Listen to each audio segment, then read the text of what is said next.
I say to all our audience members that have joined us so far, good morning to all of you. How are you doing?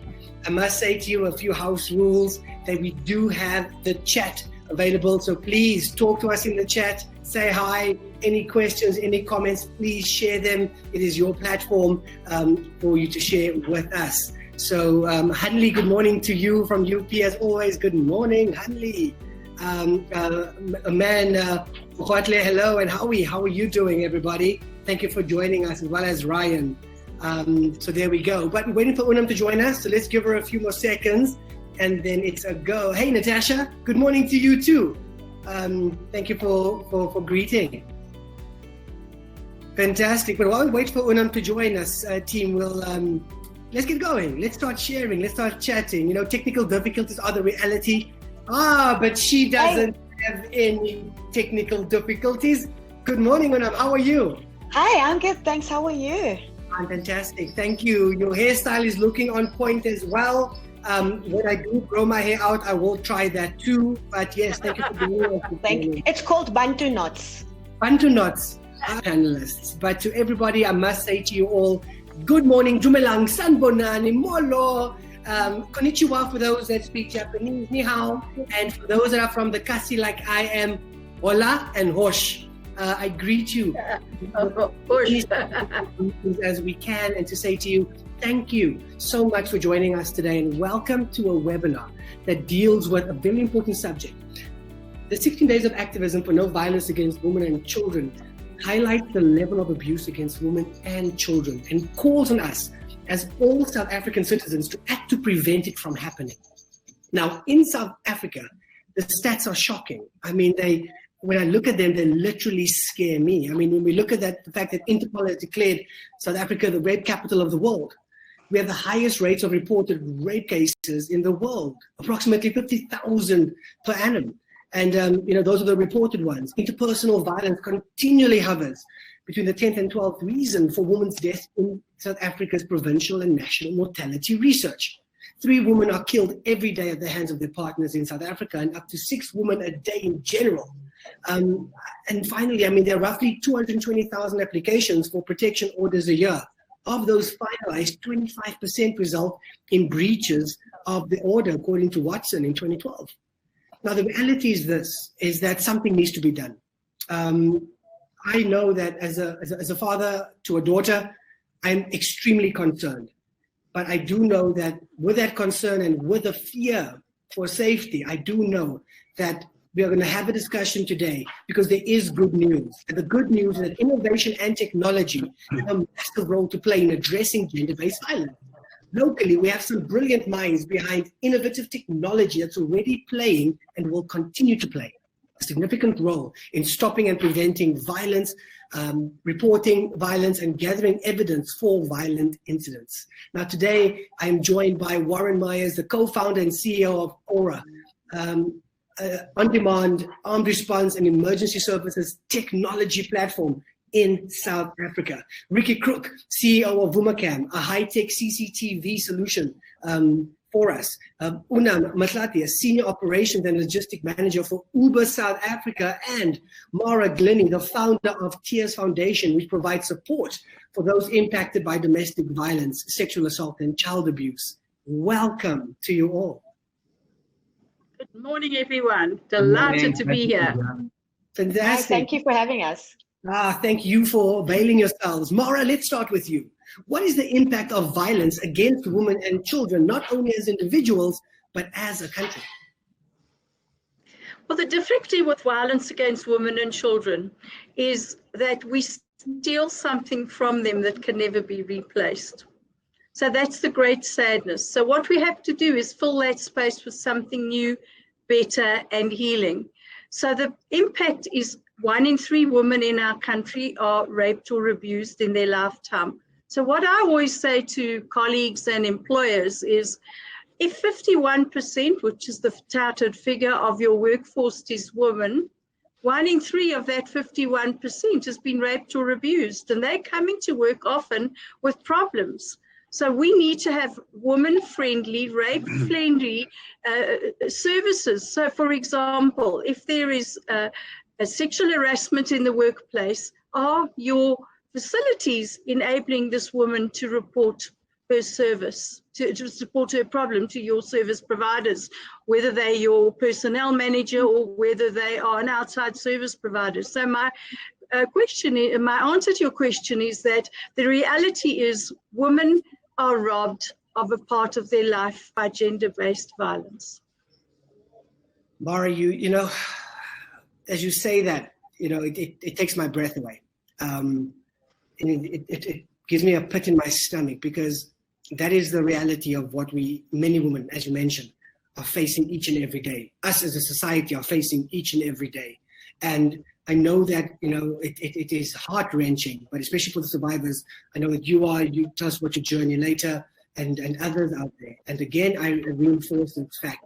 As a man of the nation, as a father of a daughter, as a husband to a wife, it's important for us as a collective to come together, to own this reality, and to really acknowledge it so we can see how we can move forward and literally purge the scourge from the nation. Now, with that being said, Warren, how much of this that Mara has just mentioned to us drove what you're doing with Aura? Please tell us about how Aura started and what the Aura technology platform aims to achieve.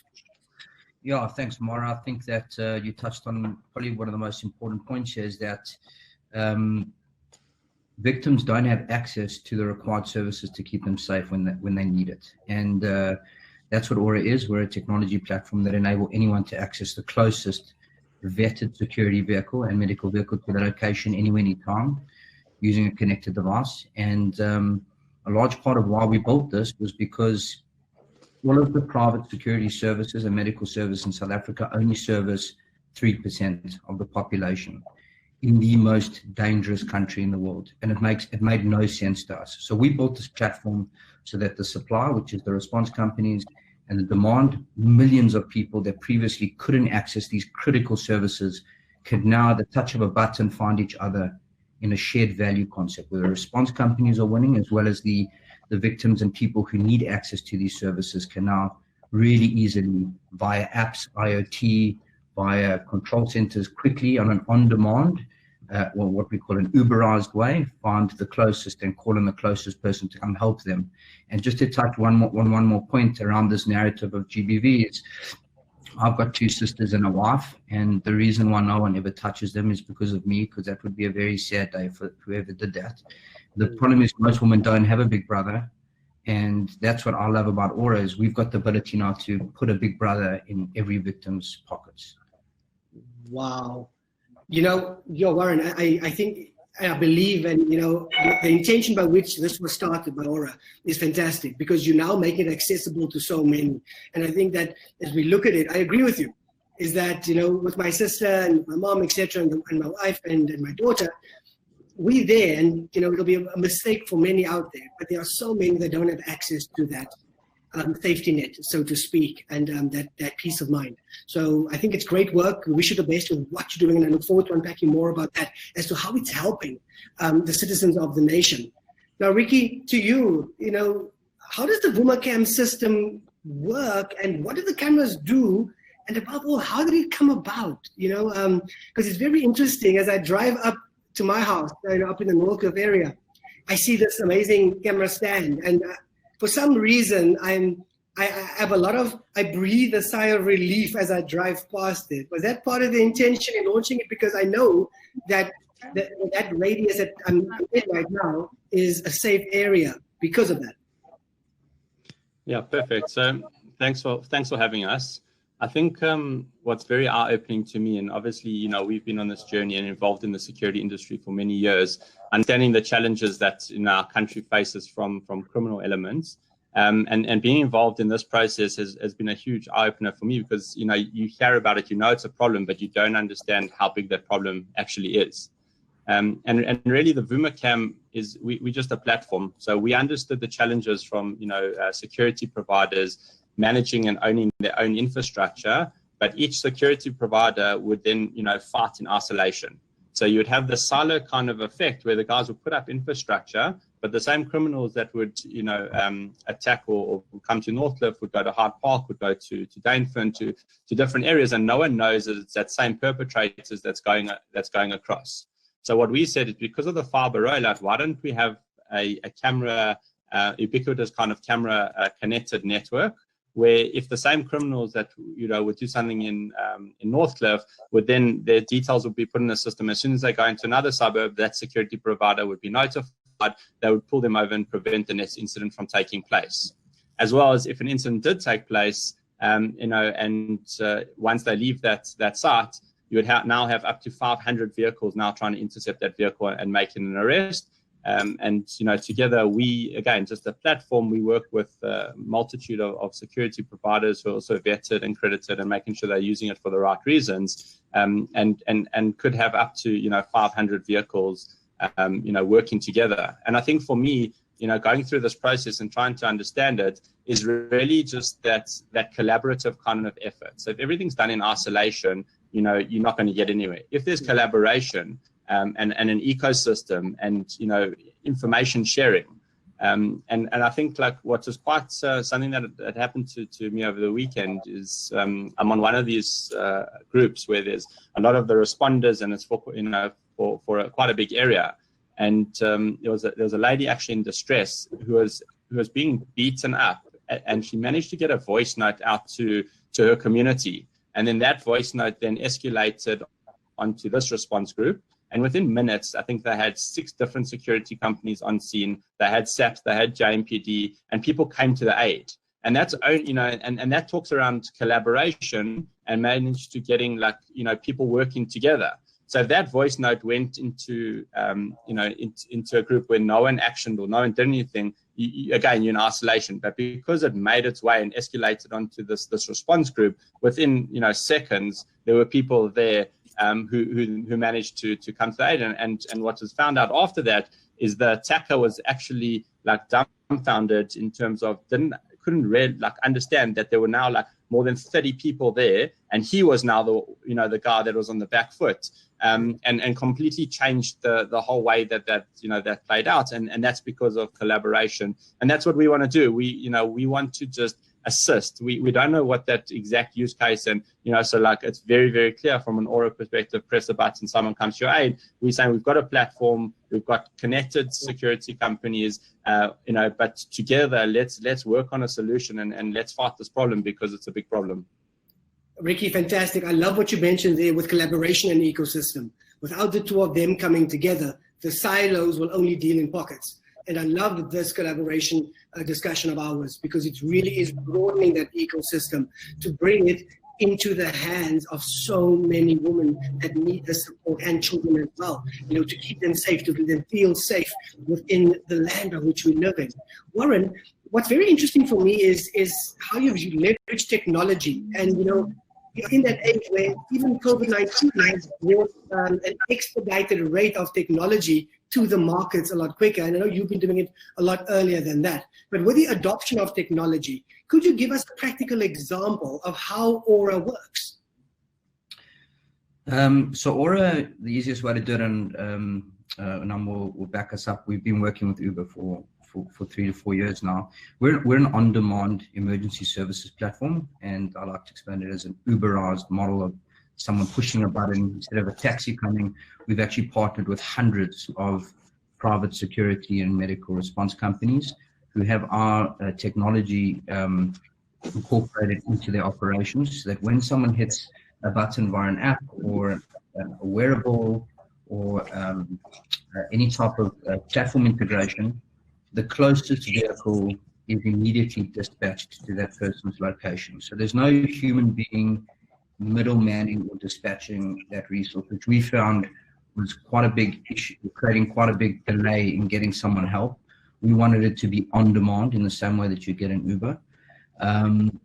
So we've now onboarded, like I said, over 200 private companies. We have nearly 2,000 vehicles on the fleet, servicing nearly every city in the country, even smaller towns.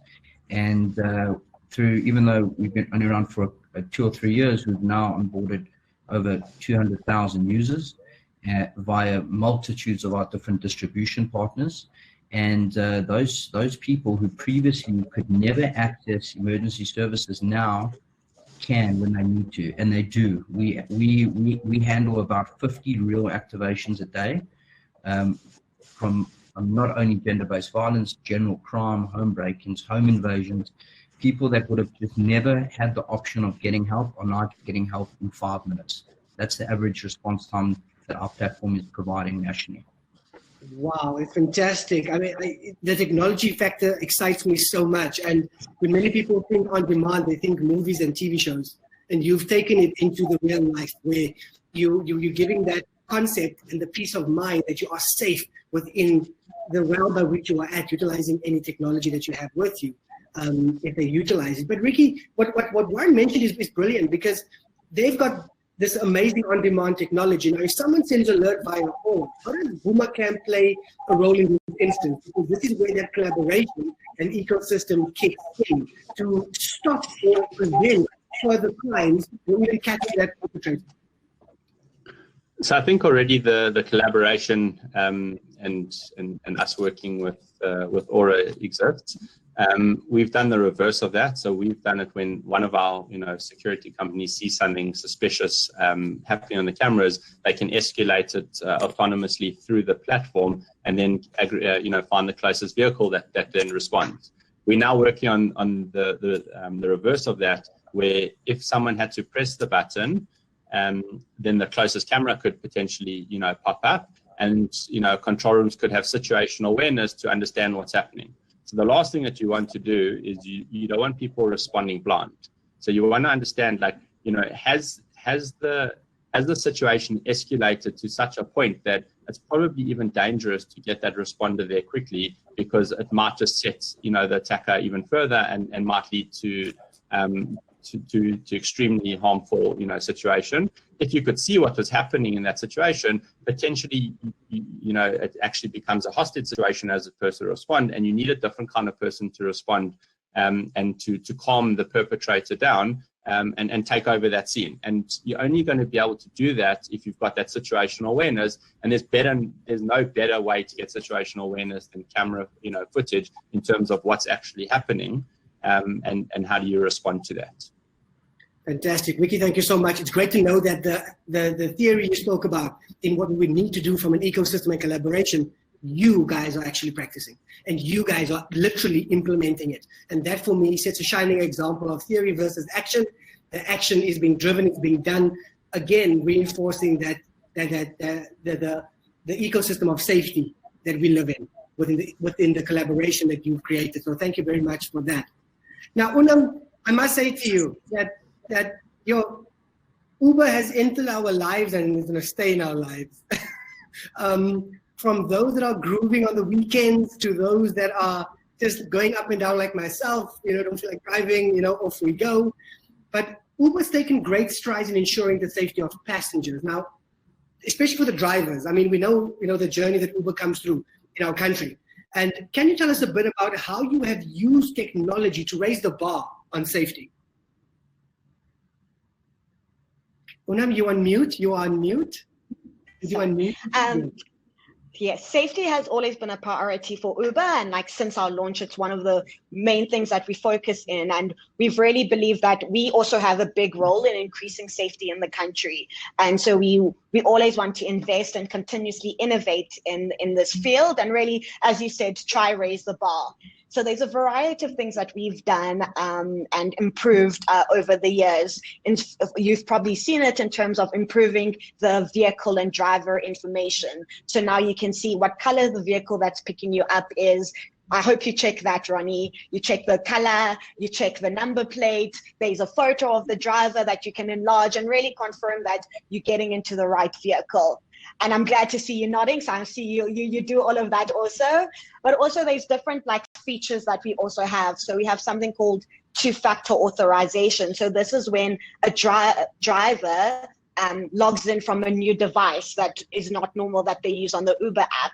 And it works like an OTP PIN, so we can just verify that it's the correct driver.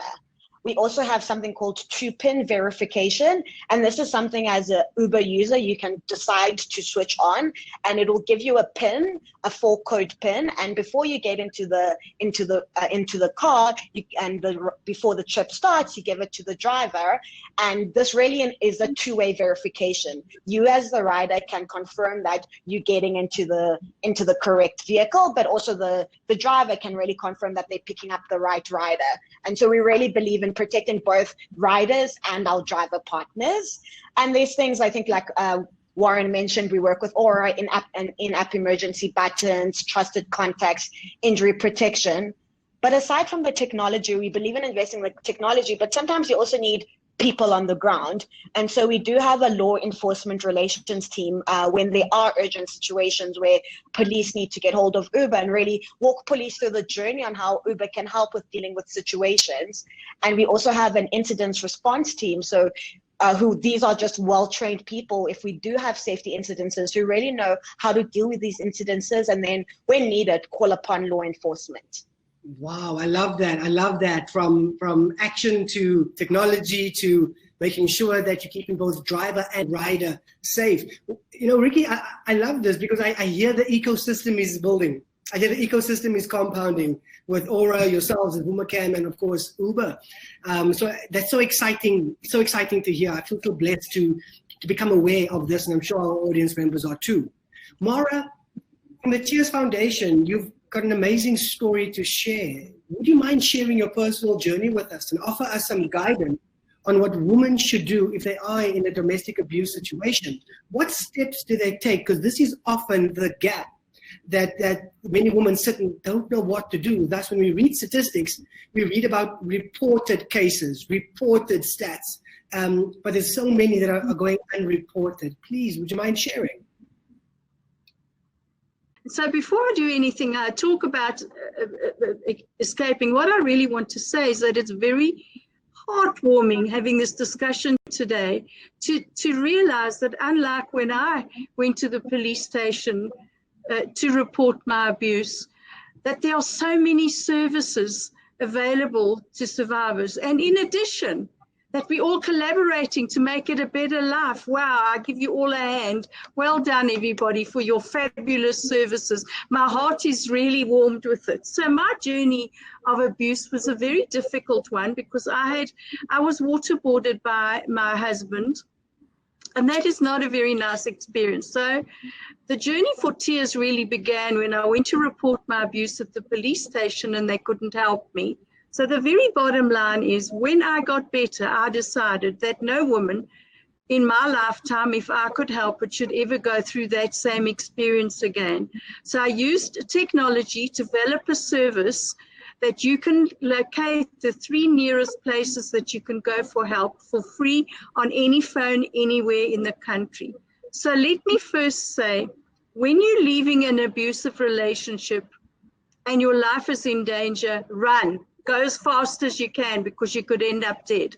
But if you have a little bit of time, plan your exit, because you need things like birth certificates, marriage licenses, driver's licenses. If you don't have a bank account, you need to go and open a bank account. So what I'm saying is, if you have a little bit of time, plan your escape. If you are in a life-threatening situation, run for your life. There's no other rule. The other thing is, expect no one to help you. And I don't mean that negatively. What I mean is, your getting free from the situation depends on what you put into setting yourself free. If you haven't got training, ask someone to sponsor a training course, be it cookery, learning to type, operate a tool, whatever it is. Empower yourself.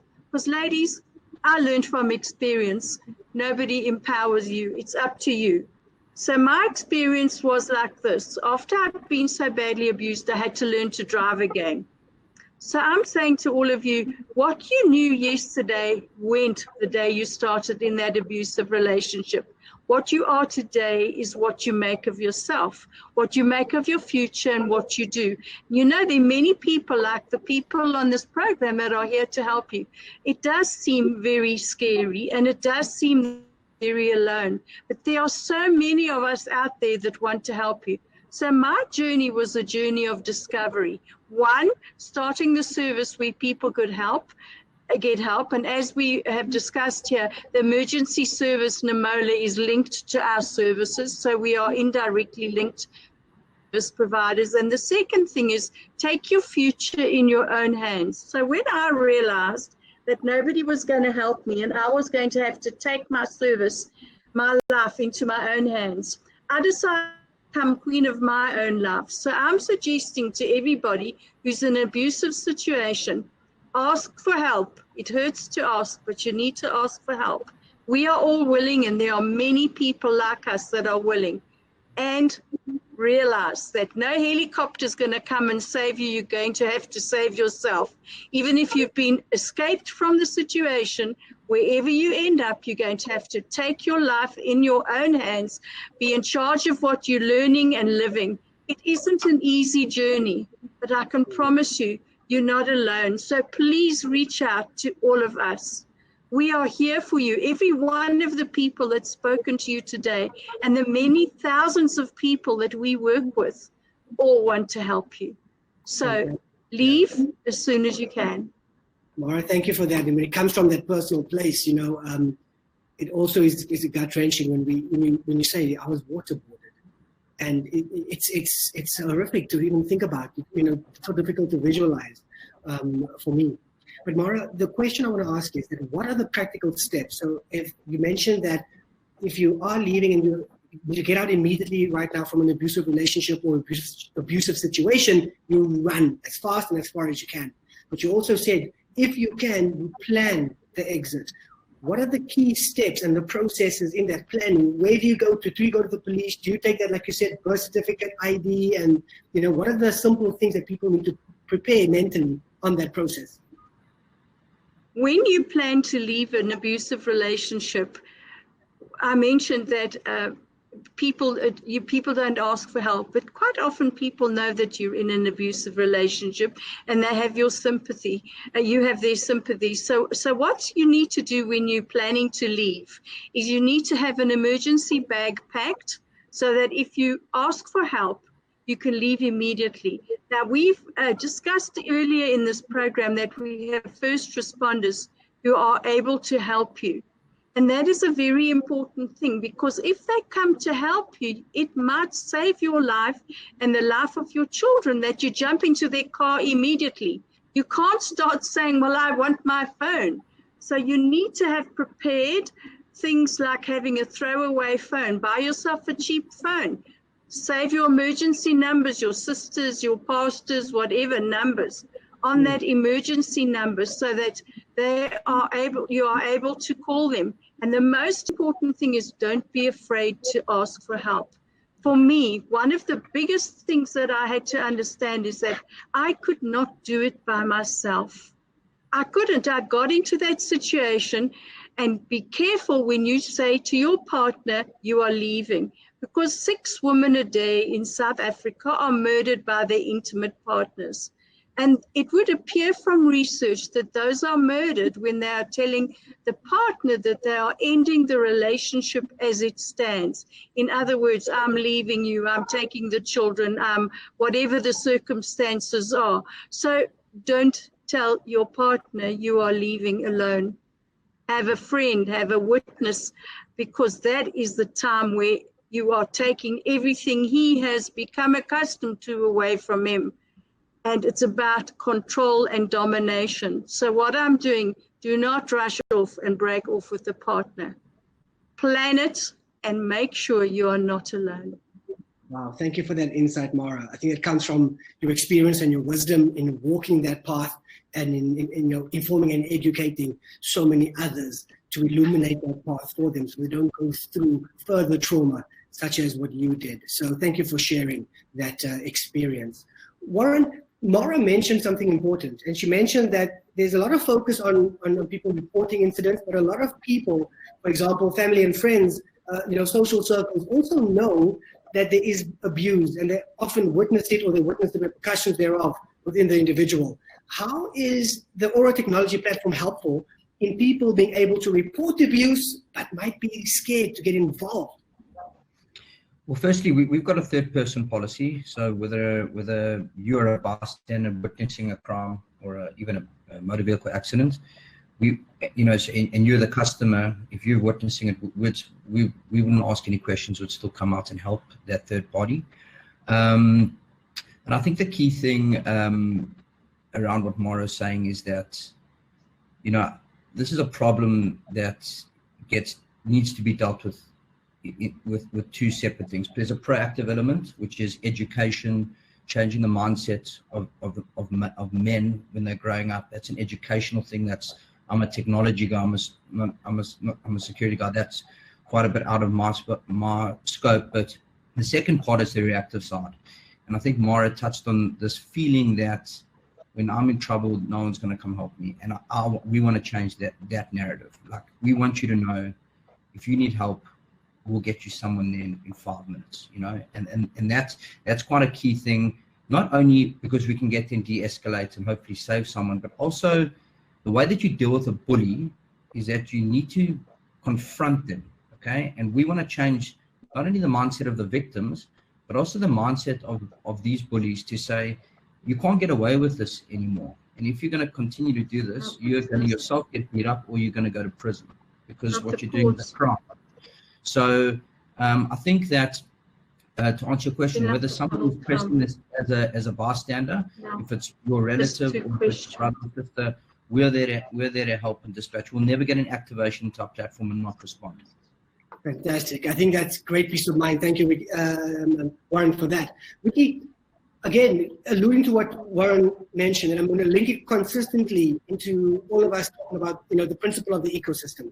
So, Ricky, if someone is in their car or walking on the road and they are attacked, how are the operators alerted to them being in distress? And is there anything that they or anyone on the scene can do to alert the operators that you have within the Vumacam system? Yeah, so, we, through the platform, we look at artificial intelligence and behavioral analytics. So, the analytics on the cameras, learns what's normal in that environment and reports on exceptions. So when there's something unusual that's taking place, it's to shake your hand, to really do something that's out of the norm, so that the camera in the control room then flags, and then through the platform, the security company can respond, or via and actually we're working with quite a few partners at the and big corporates that actually want to sponsor intersections and take control to say, we want to see if there's something something happening in an intersection, someone is, there's a fight or an accident or, whatever the case is, we'll see it on the camera, dispatch via the Aura platform and get you the closest help.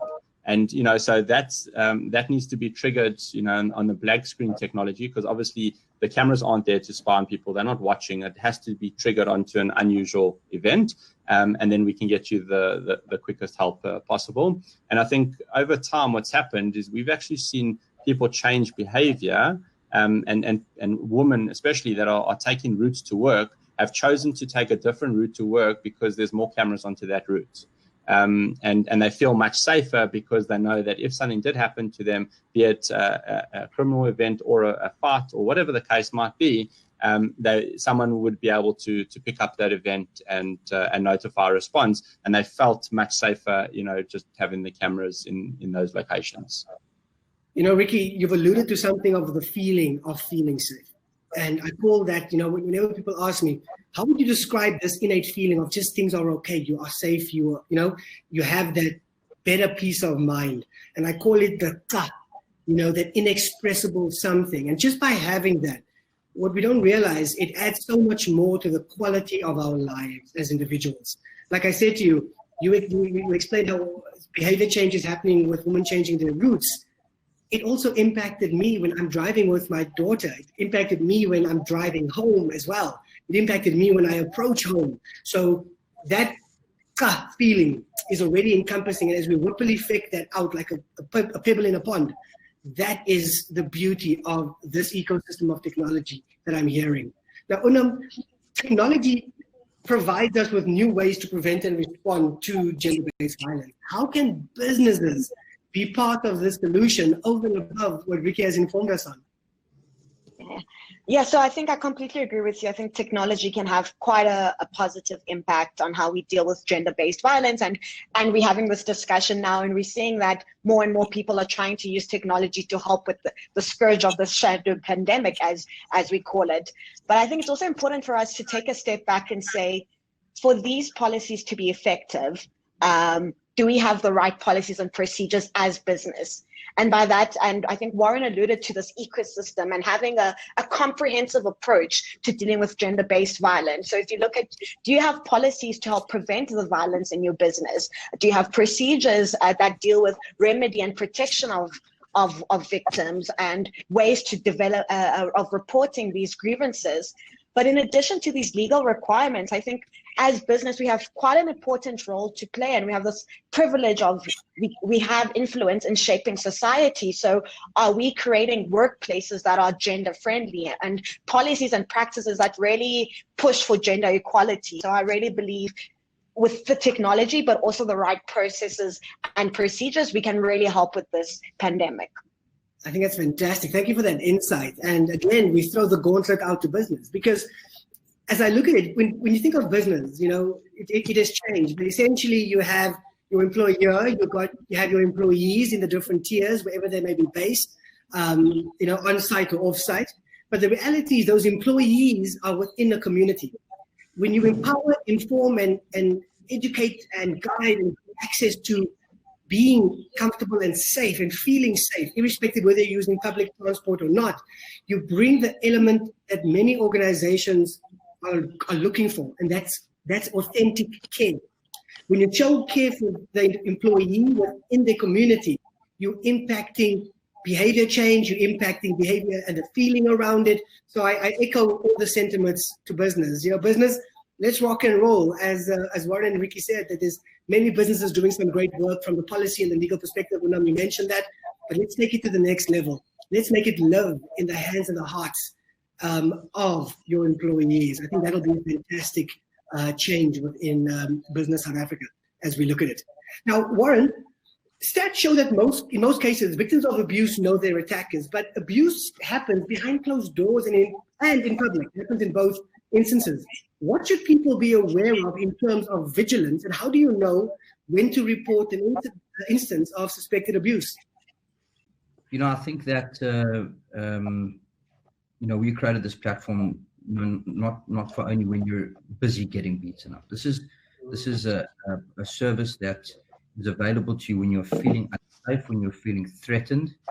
If you're starting to feel, because I believe these things kind of escalate. You don't just all of a sudden get, I don't think it immediately starts off physical. I think the minute that there starts becoming even verbal abuse, use the platform. You know, let the perpetrator know that you have got an option to protect yourself. Okay, and I think that can be a very proactive way to diffuse and de-escalate this problem escalating into something physical or worse. So I'd say that, you know, don't wait until, you know, you're being physically abused. Use this as an option when you're feeling unsafe. This is a platform that's available. We've got tons of capacity. We can activate hundreds of thousands of responses a month if we need to. So I'd say, you know, that you use this whenever you're feeling threatened or unsafe. Fantastic. Thank you for that. And thank you for giving us that assurance. I think it's always important when you mentioned we've got the capacity, full stop. We can do this for you. And I think that is what really shifts us from thinking about it and maybe to really action. Let's do it. So thank you. In security, you've always got this toss up between proactiveness and reactiveness. It's a huge debate, you know, and like, I mean, the key point that I really wanted to stress today on this webinar around GBV is that if you ask some of the biggest thought leaders in the world tomorrow, at the moment, what's the one thing, if you had to break things down, the biggest problems in the world, what would you change? And most of them say food security, right? And I believe that, because if a country or community are growing up looking for their next meal, okay, they're not innovating, they're not learning, they're not growing. But the same applies to safety. If you grow up in a society where you're starving and you're worried about your safety all day, you're technically living like an animal, and you can't grow, and you can't expand your mind, and you can't be creative. And I think those two things are basic human needs. People need food and they need safety. Okay, and when someone is safe and when their bellies are full, they're innovating and they are growing and their communities are growing, and you have this perpetual upward spiral. And I think those two elements, food safety and actual physical safety, along with shelter, etc., is just the key fundamentals of what a human being needs to grow. So, I think that having that accessibility should be a lot more of a right than a privilege. Wow, thank you for that, Warren. I love the fact that you put your stake in the ground and you said this is what it is. And I agree with you. If we're not safe and we're hungry, it makes life very difficult. I mean, I know, grow up in Kliptown, it's a very different space. I look at my life now and I look at my daughter's life. She cannot ride a bike 3 houses up street without me running next to her. But that doesn't guarantee her safety. But I look at my experiences growing up and it's totally different. And that impacts the future of the nation. It impacts the future of the world because everyone speaks about, we need to be well. But you need to be well and you need to be safe and you need to be, with your belly full. So the urban agriculture movement, the safety movement, marrying it to technology and giving you that ability to eliminate those potential shackles to allow you to flourish in the space of living and flourish. I think that is my point. If the youth of a society are their tummies are full and they're not scared, okay, fear suppresses innovation. Fear suppresses growth. So if they've got their bellies full and they're not scared, they're going to grow and they're going to feel the freedom to actually grow and improve their lives. Fantastic. Warren, thank you so much for that. Mara, we place an immensely great responsibility on victims of abuse to report it. But what is the responsibility of abusers and those that know them? There's a lot of responsibility on victims to report their abuse. And the first thing that they have to overcome is the fear and the shame. It took me 10 years to come out. It isn't that easy. So one of the things we have to do is create the environment in which victims and abusers and their families can come forth and actually discuss the problem and sort it out. But I would like to start that question in another place. The question we had earlier is why women don't leave. And women don't leave because you're exactly right in your discussion, is they need a safe place. So I'm not talking about some grotty shelter with 50 women in a room and a cupboard for your storage of your clothes. I'm talking about real homes. So that means if we're going to help survivors of abuse and we're going to use services to help them escape from their situation, we need to provide meaningful assistance on the next level. We need to have homes and places that they can go to.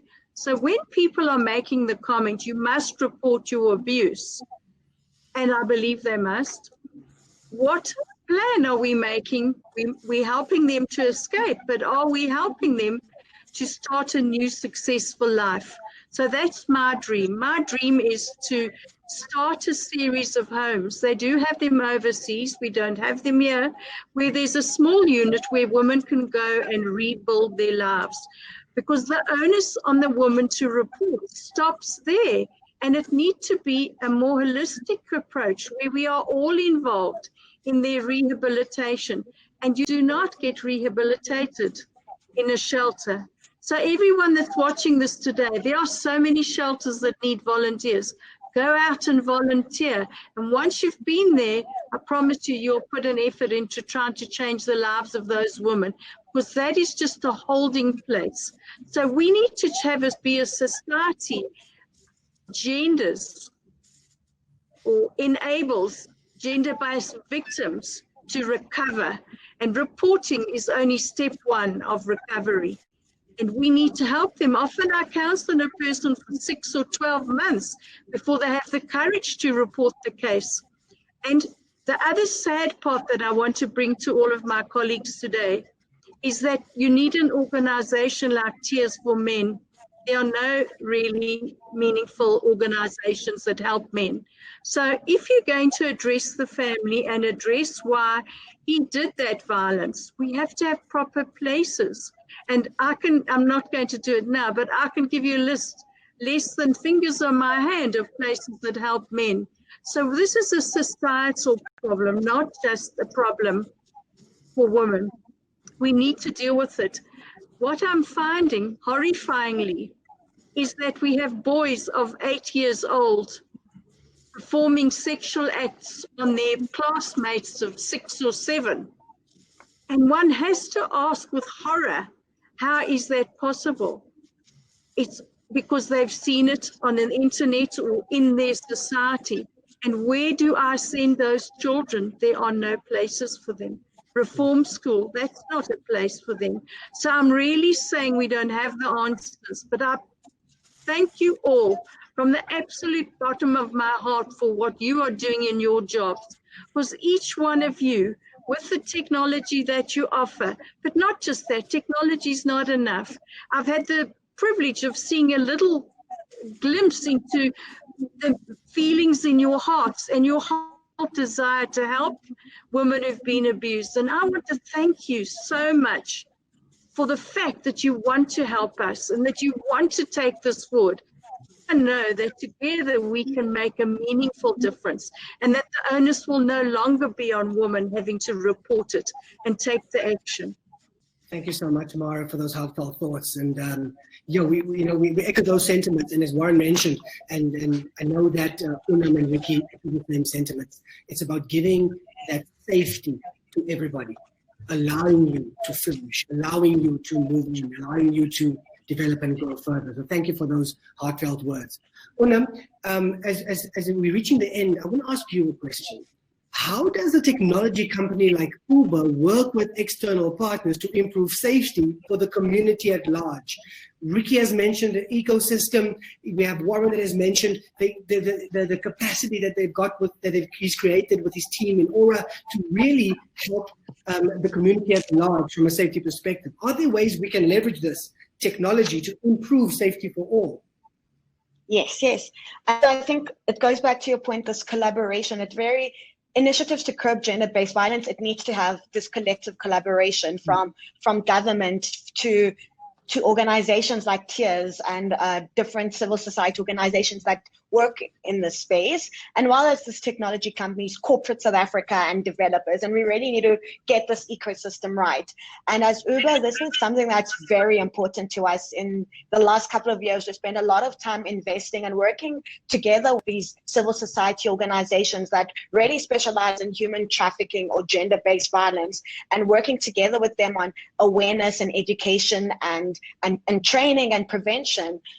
Some of the examples I'll take you through is we've partnered with A21. So this is a global anti-human trafficking organization, and they've helped us with developing innovative education materials for driver partners and couriers, so they can actually understand what is human trafficking, how does it sometimes present itself, and how they can play a role in helping prevent it, and how they can actually report it. We've also partnered with the NISA Institute of Women Development and in providing them with free rides and meals for the shelters, so that the women can have free rides to get from a place of danger to a place of safety, but also then providing them with free meals. And this is something that we're really excited about. We just made safety training mandatory for our drivers, and we've worked with RAIN and NISA to develop a really innovative educational material focusing on ride sharing. So covering topics like sexual misconduct and really getting the points across that it's not just verbal, it's verbal and physical cues, and which can be inappropriate. And we really recognize, but safety and respect is a two-way thing, and riders on our platform can also get disabled if drivers report that they were sexually assaulted by a rider. So we really believe in protecting both our riders and our drivers. Wow, I think that's great. I think, innovation. I love innovation, and I love the fact. And Warren, when you spoke about food safety and creating safety, we see that Uber's, making that live in the way that they are, and how we then ripple that forward. I think that's fantastic insight. Team, we have one or two questions that have come through before we wrap up, and I want to get some final thoughts from you. One of them is from Claire. Claire mentions that rather a comment, GBV is a man problem. Men need to be educated on the destruction it leaves in its waste. Mara, from your side, I know you alluded to this a little bit earlier. Any thoughts on that comment? I would like to share with everybody my philosophy in life, because when you're a GBV survivor, honestly, life seems so dark. Rape and abuse just kills something in your spirit. So my slogan for going forward for any person who's watching this is reach out for help. But in order to help, you need to help yourself. So you need to get up, get dressed and show up. And those are the hardest things to do. Sorry, I didn't answer your question because I didn't hear it. Not a problem. I think it's great, though. You did allude to that. I think that there's a big need. You know, Warren, I know you're extremely passionate about, you know, education and informing and when people realize it. And you mentioned earlier that not everyone's got a husband like yourself or a brother like you. What role do you think us men should be claiming in this space right now to say enough is enough? There's a line we're drawing in the sand. This has to stop. Yeah, look, I think I mentioned it earlier that the best way I believe to deal with the bully is either proactively or reactively. Proactively needs to start from a young age. That's proper upbringing. And there's a ton of social, you know, elements that create that type of person. But I think, you know, what's within our power as a technology company, as a security services provider, is to the minute victims have access to something as powerful as this, it changes the psychology of the perpetrator, and that's across the board with any crime, really. You know, if criminals know that the victim or the target is now powerful, it's going to in itself create a proactive element to that situation. So with regard to your question around education, you know, I think it's extremely relevant. I think that, you know, it needs to start as young as someone can even talk to understand. You don't raise your hand to people. It's just not an option. And that needs to get carried through. I think alcohol abuse alcohol's got a lot of negative impacts. We saw that through lockdown. The minute alcohol was banned, gender-based violence issues, or crime in general really did decrease. But yeah, I think there's a big void there. We're really living in the world of reaction, giving people the power to call on someone when they need it. But there's a big void there to just start educating people from a really young age that this is just not something you have to do, and you know, even making sure that educators and parents, if they can see from a young age that a child is showing those signs, how to deal with it, actually how to prevent that person from growing up to being an abuser. Fantastic. Thank you for that insight, Warren. And again, Ricky, it speaks to what you mentioned earlier about behavior change. It's not just about your behavior change because you feel safer, because you see the Vumacams around, because you have, you know, elements of the Aura app technology in your system, or you're using the Uber platform. It really is about behavior change in how we live, how we view things, how we're raising the youth of the nation to bring in that not concept, but the reality that we need to feel and be safe in our spaces, in our land. So there's a beautiful golden thread being weaved in our discussion. But to our panelists, as we wrap up, and in closing, could each of you give me one last short piece of insight or advice or your thoughts on dealing with gender-based violence? Ricky, do you want to kick it off for us? Yeah, perfect. I think just the one point that we work on, you know, I didn't know that there were 200,000 protection orders, you know, on an annual basis. Something that our platform is quite powerful at is obviously if there's a case number and you could report, you know, the perpetrator, and you could put his details with the case number into our system. You know, anytime that person came close to your property, it could alert, and you could get the security company to be, you know, outside your premises, and you could then, you know, interject before that took place. So, you know, this is how the evolution of security is going to take place, and how you're going to leverage off these platforms in terms of to prevent and deter incidents from taking place. But I think, yeah, really from our side, you know, Mara and her team and the Tears guys, they're really the heroes. They're the people, you know, who are putting up their hand and saying, guys, let's do something about it. Let's, you know, if no one did anything, there would be a lot more incidents. If people know that there's a place to go, also pulling us together and making us aware of it. You know, we often talk about situational awareness around us, but it's awareness in totality. And I think, you know, to Mara and her team, really hats off to you guys, and anything that we can do from a Vumacam perspective in any way possible. You know, we one phone call away that you can help and really just brainstorm things. If it's just to say, guys, what if we've got this problem? How do we solve it? If we can solve it, that's sustainable, and we can, you know, all be part of it together. You know, as I say, we one phone call away. Fantastic, Ricky. Yeah, I'm excited, man. We'll make those calls. Don't you worry about that. But thank you for availing that to us and as a collective driving it forward with Mara. That's fantastic. Mara, your final thoughts for us? You matter. Make the call today. Don't delay, because it could cost you your life. And we are here 24/7 to help you. We're not the only organization that wants to help you. There are many organizations throughout South Africa, and that's why collaboration is a very, very important aspect for survivors. So I just want you to remember all day that you matter.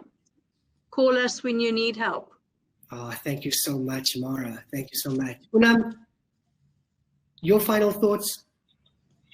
My final thoughts is that this is not a woman's problem. It's all our problem. It's everyone's problem. And I remember last year after Uyinene's murder, and when we went to protest outside the GAC, people were confused. And it's because it's not just government. Corporate South Africa needs to get involved. And I know personally as Uber, we've committed to a multi-year, multi-million-dollar a women's safety pledge and campaign, where we really are partnering with different sexual assault and domestic violence partners around the world to play our role. And so my challenge for society is look inside yourself and say, what is my role to help with this pandemic? Challenge accepted. Let us look and let us answer, because looking is one thing. And I love what our team has done, you know, Warren and Ricky. They've taken the questions and they've put it into solutions. And the solutions are evolving. So yeah, challenge accepted, Unam. I got you. The team has you. And I hope that the nation hears you and acts as well. Warren, from you, you know, your final thoughts regarding gender-based violence and what you'd like to leave us with? Yeah, you know, I've mentioned it throughout the day. I think fear, you know, fear needs to be suppressed, and the weak need to be empowered. And I think that's how I'd like to summarize my closing points.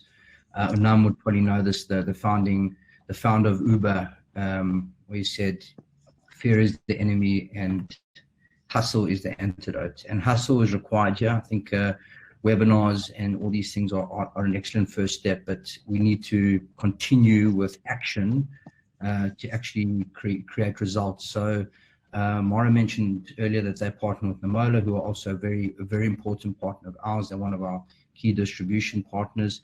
And as part of today, as a next step, we're going to be providing 1,000 responses via the Namola platform for anyone from the Tears organization that needs help.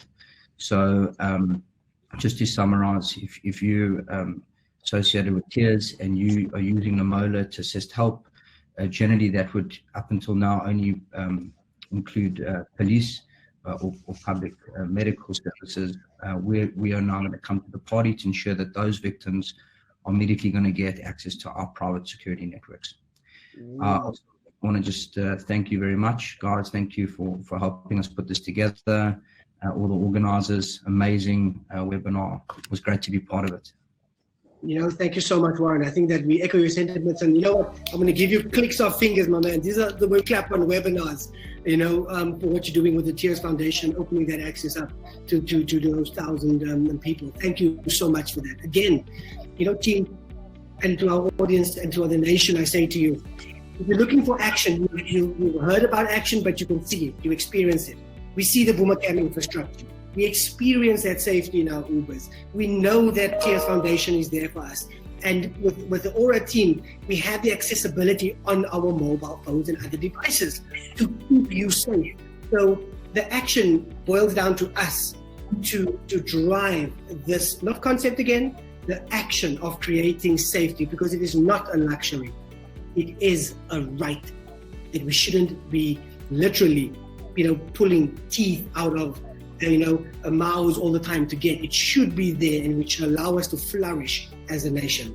To everyone, I say we've got a couple of great comments before we love and leave each other. Alfred says, great sessions, great information. Good to see partners coming together. Alfred, halala, Alfred, halala. That's exactly what we're doing.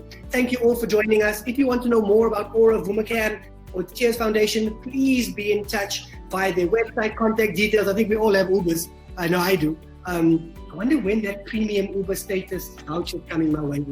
But that's a story for another day. But thank you all for joining us. I wish you the best. Keep safe.